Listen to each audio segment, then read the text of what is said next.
Hello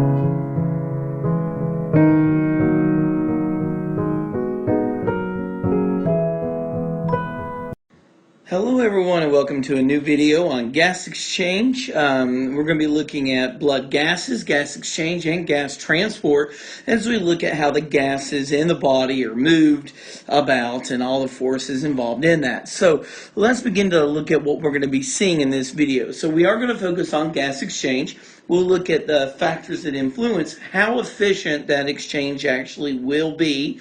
We'll look at what partial pressures are, their gases, and how they will move. We will look at the physical thing about how gases do exchange, and then we'll look a little bit about how they're transported in the blood. And the gases we're going to be focusing on is oxygen and carbon dioxide.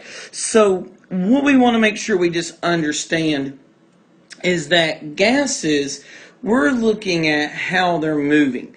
The idea that I want to make sure that I'm depicting here is that if I've got the alveoli, and the alveoli of the lungs is made up of simple squamous epithelium, and the simple squamous epithelium that is present, there will be it will share a fused basal lamina, and with a capillary, and this capillary being fused to it will make it quite efficient for gas exchange to occur. So we're going to see that deoxygenated blood, CO2 poor blood, will come in, and oxygenated or oxygen rich blood will be leaving, and that gas exchange is what's responsible for that. So we're looking at the alveolar air to the blood, and then we're going to look at the blood to the tissues, and we'll see how these processes work. Now, how do we ensure that these things are efficient? Well, first off, we're kind of already looking at this, is there's going to be some very short distances. The fact that the alveolar capillaries are fused to the alveoli, this makes a very short distance for diffusion to have to occur across.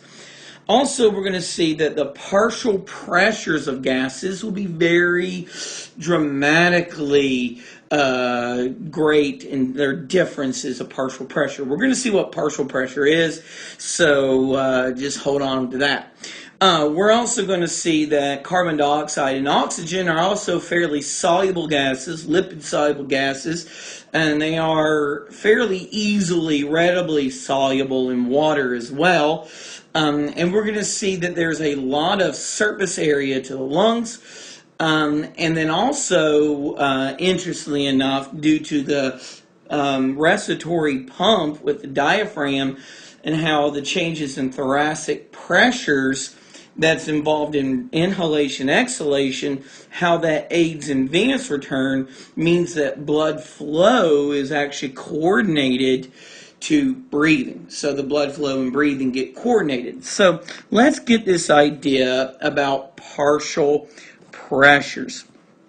Partial pressure is this idea that a gas that we breathe, the air we breathe, is a mixture. So let's say that we've got the pressure of the air I breathe here, and then I'm going to look at the pressures of air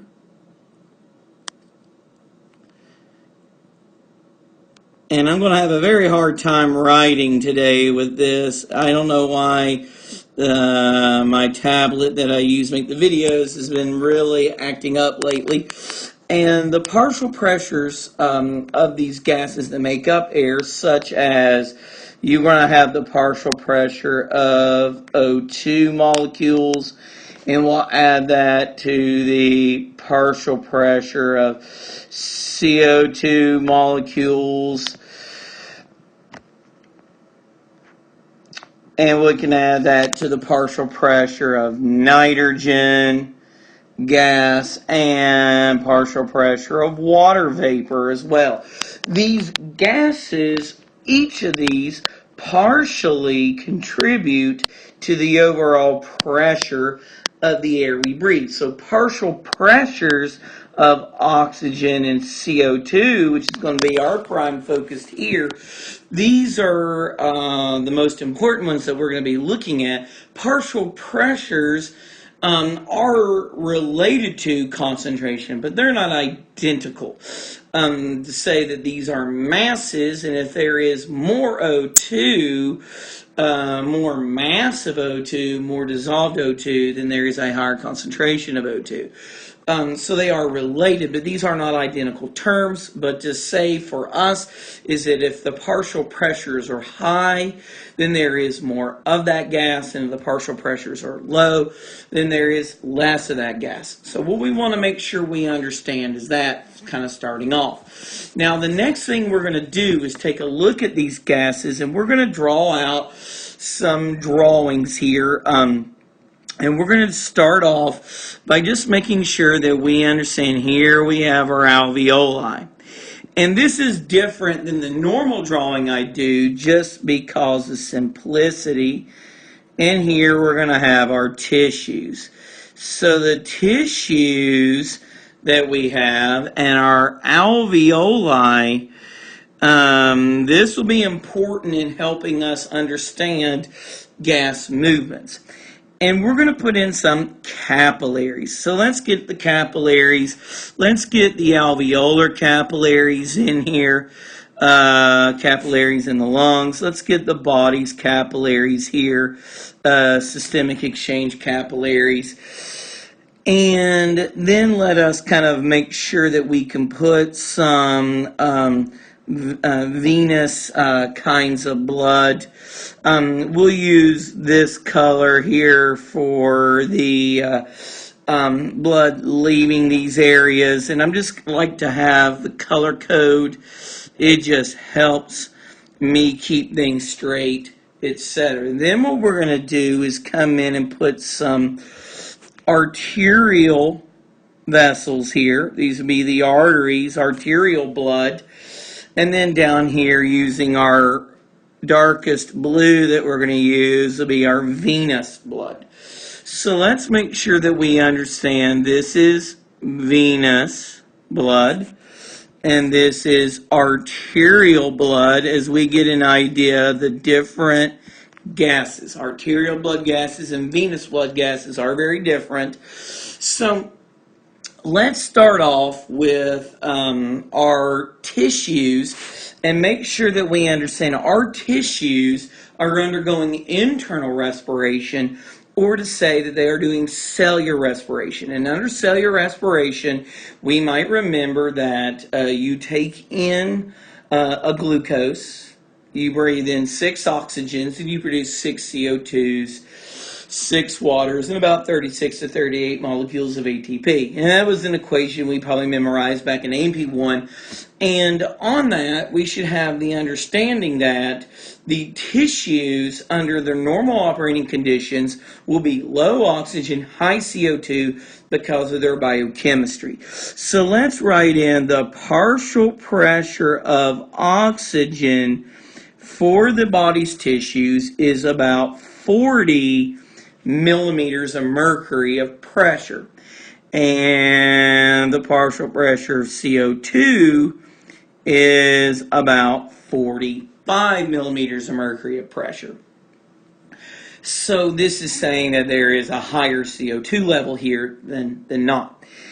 And let's say that I decide to breathe some air, and this air, we're not going to talk about air's partial pressures. You will need to know that in some other courses. But let's make sure that we understand that I'm going to draw this air in, and I've got my alveolar ventilation.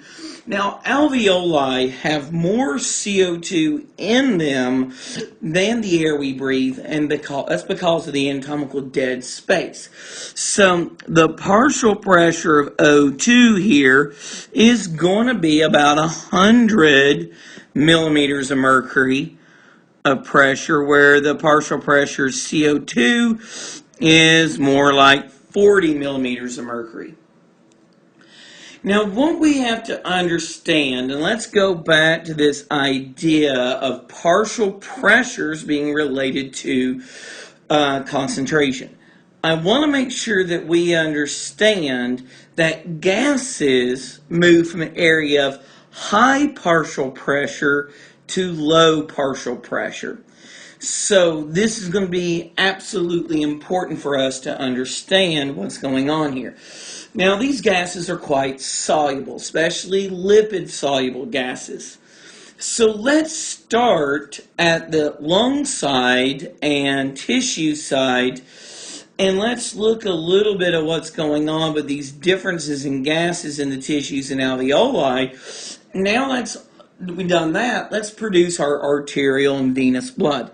Arterial blood is going to have a partial pressure of oxygen that's quite a bit higher than venous blood, and it is about 100 millimeters of mercury. And the partial pressure of carbon dioxide is also at 40 millimeters of mercury of pressure. And so this is the same as the alveolar air. So what we want to make sure that we understand is that blood is going to flow to the tissues. And in the venous blood, we're going to see the partial pressure of oxygen is more like 40, and the partial pressure of carbon dioxide is 45 millimeters of mercury, the same as what's in the tissues. So here's where we're going to set this up and help ourselves understand physiologically what's happening. So let's pick this venous blood up and carry this partial pressure of oxygen at 40 millimeters of mercury and partial pressure CO2 at 45, and remind ourselves that gases move from high partial pressure to low partial pressure. Oxygen is at 100 millimeters of mercury in the alveolar air, but at 40 millimeters of mercury of pressure in our blood coming to the alveoli, in the pulmonary arteries. So when they arrive to the capillaries here, this oxygen is going to enter the lungs capillaries because it's moving from high to low partial pressure. But if we look at CO2 is at 45 in the venous blood and then coming into the pulmonary arteries, and at 40 in the alveoli, that's going to make this CO2 enter the alveoli. It's going from high partial pressure to low partial pressure. And then eventually that will be breathed out. So what we're going to see is leaving our lungs, the blood is going to be like this, where the partial pressure of O2 is 100 and the partial pressure of CO2 is 40, and that is producing our arterial blood gases. So it is important that we know these values for arterial blood gas comparisons for a patient. Now, when this blood flows and it gets to the body, the partial pressure of oxygen loses about 5 millimeters of mercury of pressure, to blood cells, to endothelium, etc. Some biochemistry of hemoglobin occurs, dissociation, pH changes, a variety of functions can cause this to happen, temperature, etc. But what we're seeing is there's about 5 millimeters of mercury of pressure of oxygen left by the time it's getting to the tissues. And the partial pressure of CO2 is still sitting at 40. So if we remind ourselves that gases move from high partial pressure to low partial pressure, the body will give oxygen to the tissues. Now the tissues have a higher partial pressure of CO2 than does the blood. So the CO2 is going to get donated to the blood. And this is going to produce our venous blood. So if we understand those values, if we memorize those values and take that time, then it's very easy to understand the overall concept of what's happening here. So really, that is kind of a simple thing once we make sure we memorize the values. So it's not really that bad. So now what we just want to understand is how we really transport some of these gases, oxygen and CO2, in the arterial and venous blood. And let's take a look at that. So there is with oxygen, with O2 transport, O2 gets transported in really two main ways. There is two ways to transport it. By far, the most abundant is going to be on hemoglobin. And we're going to put him here, and it's about 98%. But about 2% is dissolved in plasma. And there is a little bit there. It does, if we remember Henry's law tells us that when a gas is under pressure at a certain temperature, it will dissolve into a liquid until it reaches equilibrium. Well, we keep a constant temperature, but the human body does not produce enough pressure to sufficiently push O2 into solution. So with hemoglobin, we're going to bind to this. What happens is our hemoglobin will bind to O2 molecules in a reversible chemical reaction, forming oxyhemoglobin. So you've got this deoxyhemoglobin and this oxyhemoglobin molecule. So if we think about it in terms of protein structure, our heme with our Fe2 plus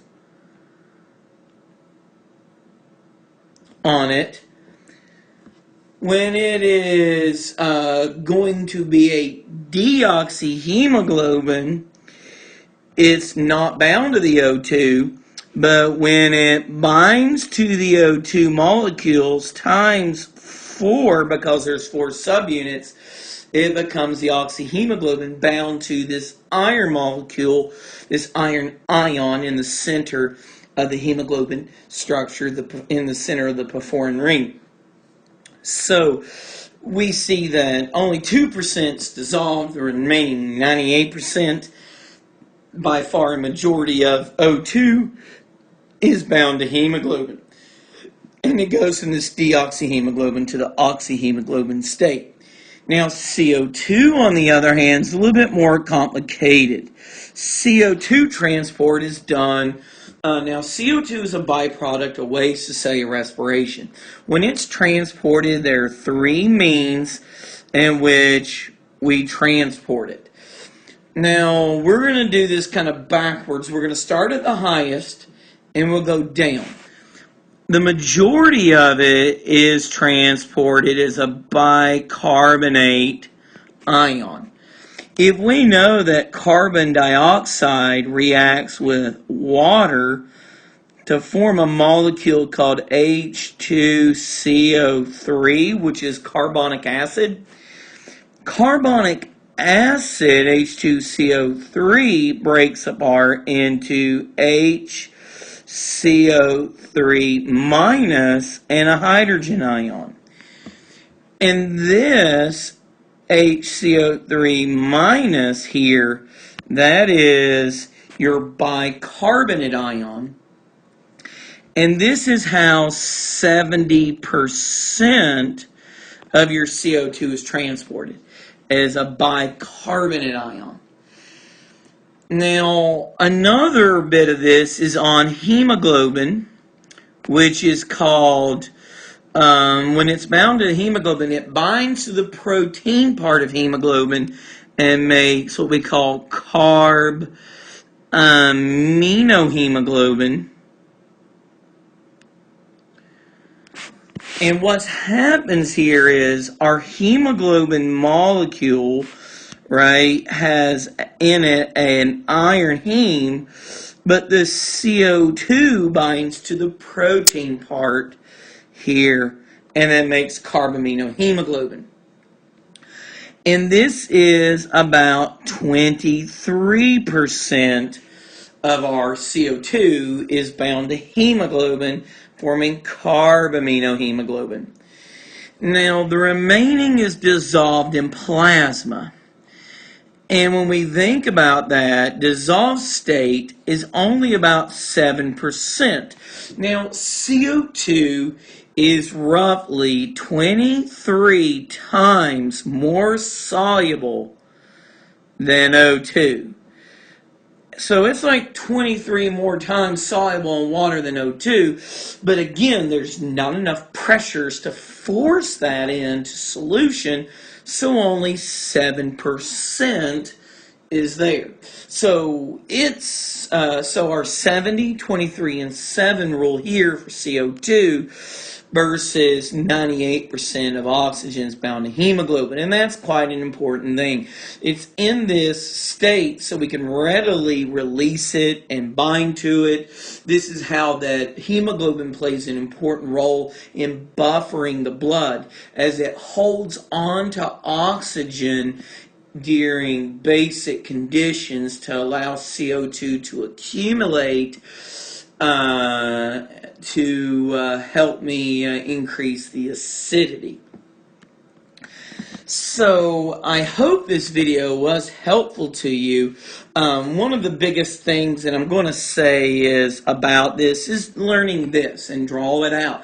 If you haven't done so, draw along. Get your paper out, pause, draw along with me and write these values in and take that time to learn and understand them. But I hope you found this video helpful. If you would like to see videos on more respiratory topics, please let me know in the comments. Don't forget to subscribe. Hit that bell button so you don't miss any videos from me. I really appreciate you taking the time to watch this, and I thank you so much for all the support. Thank you guys. Have a great day.